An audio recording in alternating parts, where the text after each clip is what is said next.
নেত্রকোনার মদনে ১১ বছর বয়সী শিশুকে ধর্ষণের ঘটনায় জন্ম নেওয়া নবজাতকের ডিএনএ পরীক্ষায় মামলার অভিযুক্ত মাদ্রাসা শিক্ষক আমানুল্লাহ মাহমুদই সাগরী বাবা হিসেবে প্রমাণিত হয়েছেন।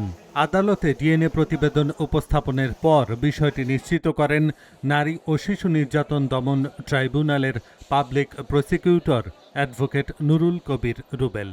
তিনি জানান, আগামী ৬০ দিনের মধ্যে মামলার বিচার কাজ শেষ করার আশা করা হচ্ছে। মামলার এজাহার সূত্রে জানা যায়, মা বাবার বিচ্ছেদের পর শিশুটি নানার বাড়িতে থেকে ওই মাদ্রাসায় পড়াশোনা করত। অসুস্থতা ও শারীরিক পরিবর্তন দেখা দিলে পরীক্ষায় তার অন্তঃসত্ত্বা হওয়ার বিষয়টি ধরা পড়ে। পরে ২৩ এপ্রিল মাদ্রাসা শিক্ষকের বিরুদ্ধে মামলা করেন শিশুটির মা। ৬ মে র্যাব তাকে গ্রেপ্তার করে। আদালতের নির্দেশে ২৮ জুলাই সিআইডি নবজাতকের ডিএনএ নমুনা সংগ্রহ করে। পরীক্ষার প্রতিবেদনে শিক্ষককেই বাবা হিসেবে শনাক্ত করা হয়। এটা এই মামলার শুরুতে আপনারা জানেন যেটা এটা অতি চাঞ্চল্যকর এবং সারা দেশে আলোচিত একটি মামলা। এই মামলার শুরুতেই আমি কনফিডেন্টলি বলেছিলাম যে এই মামলার ডিএনএ টেস্টে পজিটিভ আসবে।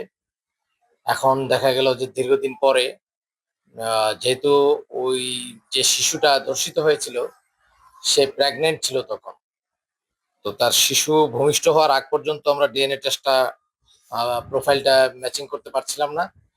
সেখানে ডিএনএ টেস্ট করার পরে সেই শিশুটা ভূমিষ্ঠ হওয়ার পরে তার সাথে এই যে আজকের যে আসামি এই আমানুল্লাহ হুজুর, তার সাথে যে ডিএনএ প্রোফাইল করা হয়েছে বাংলাদেশ পুলিশের সিআইডি থেকে করা হয়েছে, সেখানে দেখা গেছে যে শিশুর গর্ভে যে শিশুর জন্ম হয়েছে সেই শিশুর সাথে তার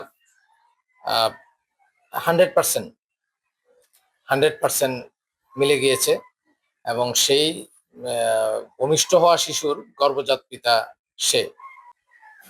আমাদের আজকে পর্যন্ত যে চার্জশিটের ২-১ দিনের মধ্যেই এই মামলার চার্জশিট বিজ্ঞ আদালতে দাখিল করবেন তদন্তকারী কর্মকর্তা।